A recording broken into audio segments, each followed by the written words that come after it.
This is the Bartholomew Town Podcast. Hi, everyone. Welcome into Bartholomew Town's continuing coverage of the impact of COVID-19 here in Rhode Island. I'm Bill Bartholomew. On today's episode, a conversation with Common Cause Rhode Island's John Marion on the impact COVID-19 is having on the census. Let's start with the census specifically right now. Obviously, you can't be going door to door effectively anyway. Right now, it's going to be almost impossible to get that type of count. So between people filling out their census form themselves online and other strategies you have, where does the census sit right now in terms of actually getting done this by the deadline, even if there was a 120-day extension as President Trump suggested yesterday? Whatever the case is, in the immediate future, how do you feel about the census? Yeah, so the census originally was supposed to be all wrapped up by July 31st. The field operation where they start knocking on doors of people who didn't respond to the mailings was supposed to start near colleges in early April and then in the rest of the state in mid-May. That's all been pushed back a few weeks, and now the president has suggested pushing it back 3 months or more. Although that's going to take an act of Congress to push back some of those deadlines. And we don't know if Congress will be functioning anytime soon. It certainly has scrambled both the Census Bureau's plans, because they aren't going to have those employees going knocking door to door. They don't have, people you can call to answer the census, and some of those helplines have been having problems with waits because people are out sick. And they're not prepared to work remotely. And then just locally, we had plans for a field operation that can't take place in person. So a lot of that is shifting online. Some of the money that the state allocated is shifting from field to some more digital social media being done by mail communications. But, I'm hopeful that if they do extend the deadline a few months, that just gives us more time in the fall when all these events, I think if we come out of this pandemic and groups are able to hold events again and they all shift to the fall, that'll be a good chance to reach people and convince them to do the census.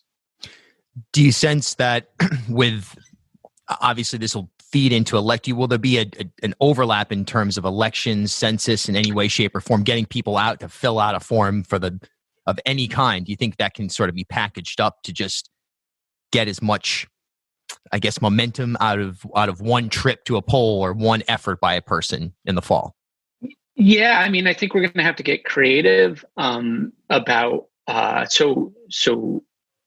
don't think we want candidates asking people to fill out the census, but when they go door knocking, but we're going to have to get creative in terms of some of the messaging about people's sort of civic duty during the pandemic.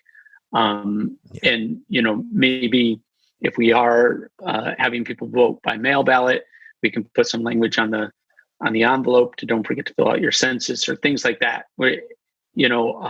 What's interesting is just sort of the best laid plans of the last year and a half, 2 years just got upended. And even we've recalibrated in the last month, but now the news that they might extend the deadlines forces us to recalibrate again. And the uncertainty creates challenges, but it creates opportunities, right? So I think some of the groups that had been funded to do census outreach shifted in the last month to do basic needs, right? It was food banks and things like that. Well, maybe if we extend it, they'll be able to engage in the census work that they were going to in the first place. Right. Definitely a lot of plans upended. This, of course, super critical to the future, specifically here in Rhode Island from a funding standpoint, from a congressional representation standpoint, likely. What is, just from an emotional standpoint, is it fair to say, are you concerned about the outcome, that this could be an unintended further economic impact, further societal impact of COVID-19 when it's all said and done? When we look back on this, we didn't get the census we count that we needed or we could have gotten. and that's going to factor into the rebuild phase here as we move to that. Yeah, so there's some indications, right, that our unemployment rate is higher than the rest of the country. That sort of this, like recessions that hit us harder than the rest of the country, this is hitting us economically harder. And we're going to, quite frankly, have to rely on the federal government to bail out the state.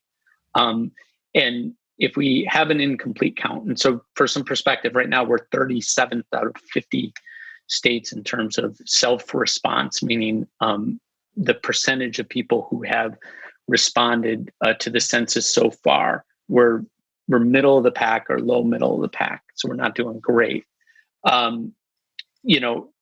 There's billions and billions of dollars, and it's locked in for 10 years that's tied to how well we do this count. So yeah, it could exacerbate our trying to climb out of this if for the next several years we're not able to access the federal money that the population needs. That's a great point. In terms of population shifts, I mean, we know that plenty of people, we know from the New York plates getting pulled over and the checkpoints, that there's people who are kind of shifting to summer residence earlier. And just in general, there might be, I don't know, people leaving cities and moving to places like Rhode Island in the next year or so. They might just, in fact, some people might just say, I'm not going to go back. I came to Rhode Island. I got an Airbnb. Now I want to buy a house here, whatever it is.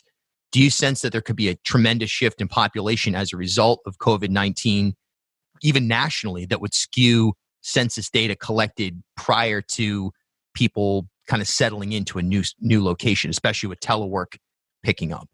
Yeah, the big concern is actually college students. So college students are supposed to be counted where they go to college. Because Census Day is April 1st. So that's the day where we're taking a snapshot of where the population in the United States lives. And if, timing wise, all the colleges shut down before April 1st.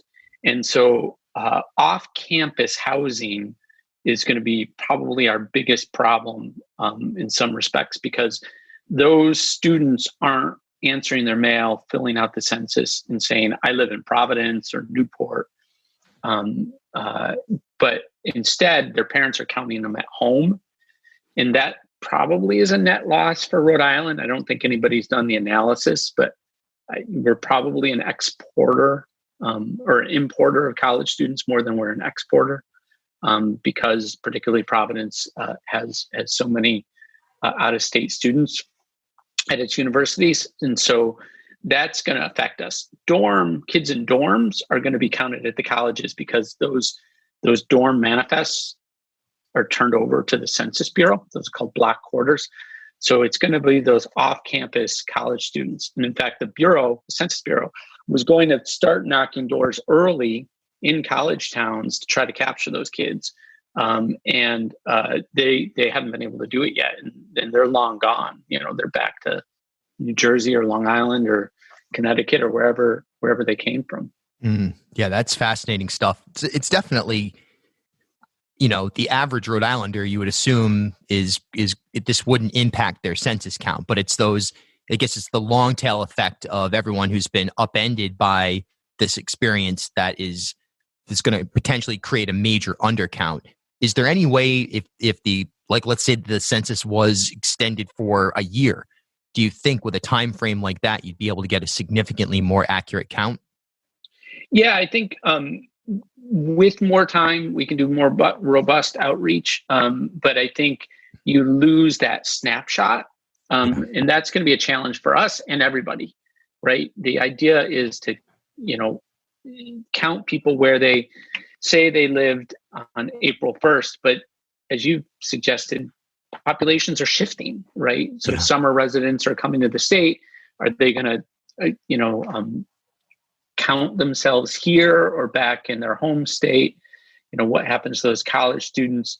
What happens to folks who are institutionalized, or institutional housing for homeless, people who've been hospitalized during all this?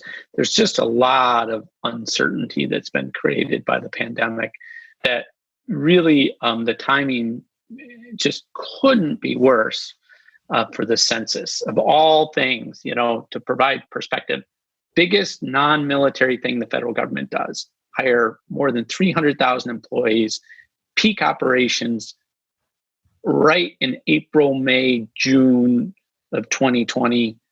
That's when it was all supposed to sort of reach this crescendo, and boom, you drop the biggest pandemic in 100 years on us. Yeah.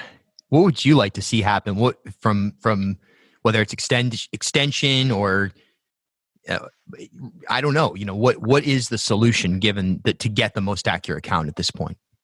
Yeah, so we don't have a policy on whether it should be extended. Basically, that's a proposal floated by the Trump administration to Congress, and it seems like some skepticism in Congress of extending it too far. Remembering some states have to redistrict before us. It, in all likelihood, won't affect our redistricting too much. It'll just compact the time in which we need to do it. But states that have elections next year in 2021 need to get those districts in place, and they would need that census data to do that. So the New Jerseys and Virginias and states like that have off-year elections. I think in an ideal world, what certainty would help, like if Congress could make this decision to grant the extension sooner than later, so that we can then set in place, as best we can with the unpredictability of the pandemic, a plan to do outreach for the next however many months we have to do it. But part of it is we raised money. There was about $500,000 in public money and about $500,000 in private money, and a lot of that money has been pushed out already to nonprofits or spent on communications contracts and things like that. And we're probably not getting more money, so we're going to have to get creative in how we resource any outreach. Yeah, I wonder if there's just sort of an unofficial, extrajudicial moral / ethics position that someone who got a contract for census work would just pause and kind of come back to it at the appropriate time. Are you concerned that you might have blown through the budget, for a lack of a better term, and now you're going to be, when it's actually game day again, you're going to be in a tough situation where you don't have the resources that you've already kind of paid for? Yeah. I mean, certainly, I think anybody who got money is going to do the work either now or later. I'm not concerned that people are going to sort of shirk on their responsibility to do the work. But yeah, I mean, you just hope we're not peaking too soon, so to speak, and that we can bring it to another crescendo when things lift and we can do some real outreach. But, I'm hoping, I'm trying to be glass half full about it, that people are understanding their civic duty, and that this, like, voting is sort of a civic responsibility, and that while there's sort of a rally around the flag effect that comes with national crises, that hopefully the census can play into that. I think right now people are just distracted, right? They're distracted by the pandemic.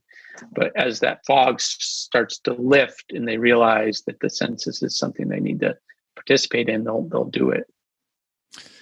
We shall see. I mean, I agree with you. Rally around the flag, both the national flag and the Rhode Island flag right now, really. I mean, it's critical for the state to have an accurate count. And it's a shame. Unfortunately, obviously, the situation we're in broadly in every sense is a shame. It's a disaster, but it would be unfortunate if we had a significant undercount of any kind, and people didn't step up on an individual basis as part of what they can do right now in the midst of the pandemic. Yeah, and the thing to remember, my2020census.gov, right? My2020census.gov.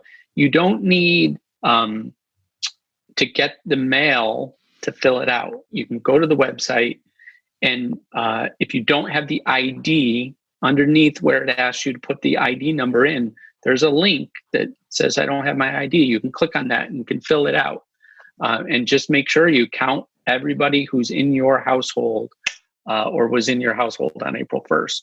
So that, in some ways, this decision to move the census online, which was quite controversial a year ago, hopefully will pay off because people can do it without, touching the questionnaire or having somebody knock on their door.